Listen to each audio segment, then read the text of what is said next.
जरा सोचिए, अहमदाबाद की भीड़ भाड़ वाली गलियों के बीच जमीन के नीचे उतरते ही आपको एक और दुनिया मिल जाए। पत्थरों पर उकेरी गई रहस्यमयी नक्काशियां, घुमावदार सीढ़ियां, गहराई तक जाती ठंडी हवाएं और पानी की ठंडी छुअन। 500 साल से भी ज्यादा पुराना ये खजाना। लेकिन क्या आप जानते हैं, इस बावड़ी के भीतर छिपे हैं 2 शिलालेख, एक संस्कृत में और एक अरबी में, जो इसकी असली कहानी बयां करते हैं। इन दीवारों पर बने हैं लाल हाथों के रहस्यमयी निशान। किसके थे ये हाथ? किसने छोड़ी अपनी छाप? क्या ये आस्था थी या कोई अनकही कहानी? ये वो जगह है जहां धर्म, वास्तुकला और इतिहास मिलकर रचते हैं एक अद्भुत गाथा।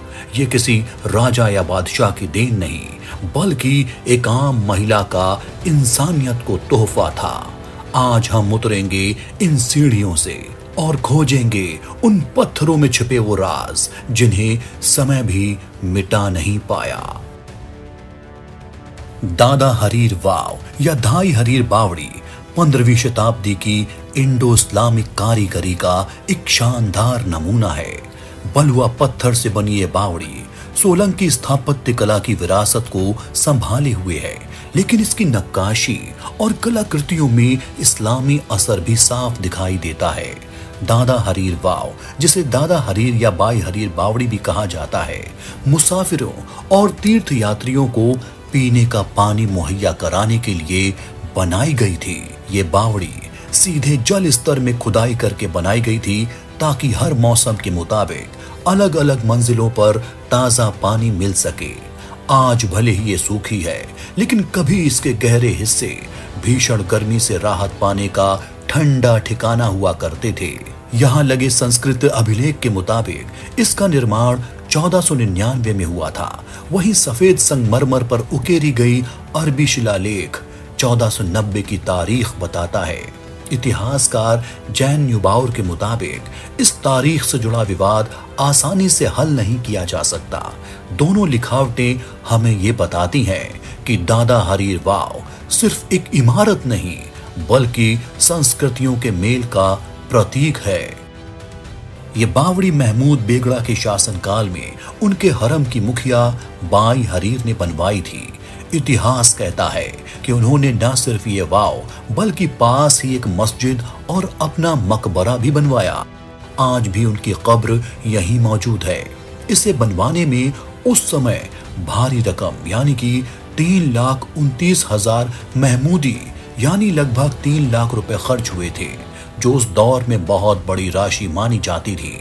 तारीफ की बात यह है कि बाई हरीर सुल्तानी ने ही इस बावड़ी के निर्माण के लिए पूरा पैसा खर्च किया था। दिलचस्प बात यह है कि भले ही इसे मुस्लिम सुल्तान के शासनकाल में एक शक्तिशाली दरबारी महिला ने बनवाया था, लेकिन इसकी सजावट पूरी तरह इस्लामी परंपराओं का पालन नहीं करती। इस्लामी मान्यता में जीव जंतुओं और मानव आकृतियों का चित्रण निषिद्ध माना जाता है। फिर भी दादा हरीर वाव में छोटे छोटे पशु पक्षी के चित्र मिलते हैं, जैसे कुएं की दीवारों पर आमने सामने चोंच मिलाते ये पक्षी या कुछ जगहों पर नन्हे हाथी। हालांकि इसकी मुख्य सजावट ज्यामितीय आकृतियों और वनस्पति डिजाइनों की है। ये बावड़ी पूरब पश्चिम दिशा में बनी है और इसकी लंबाई लगभग 72.5 मीटर है, जो लगभग उसी काल की अडालज बावली जितनी है। इसका सबसे गहरा हिस्सा करीब 20 मीटर नीचे तक जाता है, लेकिन आज जल स्तर नीचे खिसक जाने की वजह से यह हिस्सा अक्सर सूखा रहता है। अडालज बावड़ी के विपरीत, जिसमें 3 अलग अलग प्रवेश द्वार हैं और क्रॉस के आकार की संरचना बनती है, दादा हरीर बावड़ी में केवल एक ही प्रवेश द्वार है। अगर इसके ढांचे को समझें तो बीच में मुख्य कुआं है, अष्टकोणीय आकार का। 2 सर्पिल सीढ़ियां सीधे जल स्तर तक जाती हैं। आसपास कई गैलरियां और गलियारे बने हैं जहां से लोग घूम सकते हैं। हर उतरती सीढ़ी पर एक चौकोर गुंबददार मंडप है, जिसके छज्जे छाया देते हैं, और सबसे नीचे का तल सीढ़ी नुमा चौकोर फर्श से गोल कुएं में बदल जाता है। ये पूरा ढांचा हमें भारतीय त्रिविम यानी बीम और लिंटल परंपरा की याद दिलाता है, जिसमें खंभों और बीमों से भार उठाया जाता था, लेकिन इसकी सजावट में इस्लामी पैटर्न और फूलों की कारीगरी भी मिल जाती है। यानी ये वाव सचमुच भारतीय और इस्लामी कला का अनोखा संगम है। कमाल की बात यह है कि इस बावड़ी में किसी प्रकार का चूना या सीमेंट नहीं लगी है। ये पत्थरों के ऊपर ब्लॉक बनाकर सारी दीवारें और खंभे लगाए गए हैं। अरबी शिलालेख में बावड़ी की अहमियत को शायराना अंदाज में लिखा गया है। अगर कोई इस गहरे अमृत जैसे जल के भंडार को देखे तो ऐसा महसूस होता है मानो क्षीर सागर ने इसमें अपना निवास बना लिया हो। जब तक चांद और सूरज रहेंगे तब तक ये बावड़ी कीटों, पक्षियों, पौधों और जीव जंतुओं की प्यास बुझाती रहेगी। ये पवित्र और जीवनदायी जल, ये शानदार सराय चारों तरफ से नक्काशीदार दीवारों से घिरी हुई है। फलों के पेड़ों की छांव में एक कुआं और तालाब, ये सब सुल्तानों के सुल्तान अब्दुल फतेह महमूद शाह के शासनकाल में अल्लाह के रहमो करम और ईमान के सहारे बनाया गया। प्राचीन और मध्यकालीन समय में भारत के पश्चिमी इलाकों के शासकों ने कई बावड़ियां बनवाई थी। इन्हें बनाने का मकसद पानी को संजोकर रखना था। खासकर राजस्थान और गुजरात जैसे सूखे इलाकों में आज भी केवल गुजरात में ही 120 से ज्यादा बावड़ियां मौजूद हैं। लेकिन धाई हरीर बावड़ी अपनी स्थापत्य कला की खूबसूरती की वजह से भारत में बनी सबसे बेहतरीन बावड़ियों में गिनी जाती है। यह वाव 5 मंजिल गहरी है और सोलंकी स्थापत्य शैली में बलुआ पत्थर से बनी है। ऊपर से ये खुली है ताकि रोशनी और हवा नीचे तक पहुंच सके।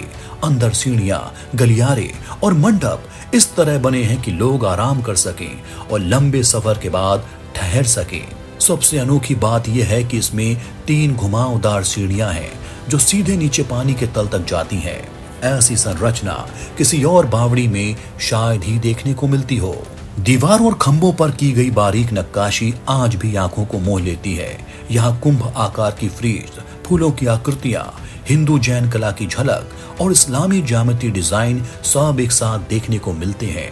ऊपरी मंजिलों पर छोटी छोटी हाथी की आकृतियां बनी हैं, हर एक अलग डिजाइन की, और दीवारों पर बने लाल हाथों के निशान ये हमें याद दिलाते हैं उन मुसाफिरों और महिलाओं की जिन्होंने यहाँ पानी पिया, प्रार्थना की और अपने वजूद की छाप छोड़ी। ये पत्थर पर उकेरी हुई आस्था है जो समय मिटा नहीं पाया। हालांकि कई इतिहासकारों का मानना है कि ये सती हुई महिलाओं के हाथों के निशान हैं। या तो यहाँ सामूहिक जौहर हुआ होगा या फिर पति की चिता में सती होने से पहले महिलाएं यहाँ आकर अपने हाथों की छाप छोड़ती होंगी और परंपरा का पालन करती थीं। वजह कुछ भी हो, लेकिन सदियों पुराने ये हाथों के निशान रहस्य पैदा करते हैं। दादा हरीरनी वाव के अंदर का तापमान बाहर की तेज गर्मी से लगभग 5 डिग्री कम रहता है। ये वजह थी कि यहाँ पानी भरने आने वाली औरतें ठंडी हवाओं में थोड़ा ज्यादा समय बिताती थी। वो यहाँ रुककर देवी देवताओं की पूजा करती थी और स्वाभाविक है कि आपस में बातें और गपशप भी किया करती होंगी। जरा सोचिए, 500 साल पहले कोई मुसाफिर तपती धूप में यहाँ पहुंचा होगा। उसने सीढ़ियों से उतरकर ठंडी हवा महसूस की होगी, हाथ से पानी छुआ होगा और राहत की सांस ली होगी। यही वाव का असली मकसद था, इंसान को जीवन देना, प्यास बुझाना। ये सिर्फ कुआं नहीं था, ये एक जल मंदिर था। आज ये वाव अहमदाबाद के असरवा इलाके में आधुनिक शहर की हलचल के बीच खामोश खड़ी है। लोग आते हैं, इसकी सीढ़ियों पर बैठते हैं और सोचते हैं कि 500 साल पहले भी यहाँ लोग यूं ही बैठते होंगे। दादा हरीर वाव हमें ये सिखाती है कि सभ्यता का असली वैभव महलों और दरबारों से नहीं, बल्कि उन जगहों से मापा जाता है जहां आम आदमी की प्यास बुझती है।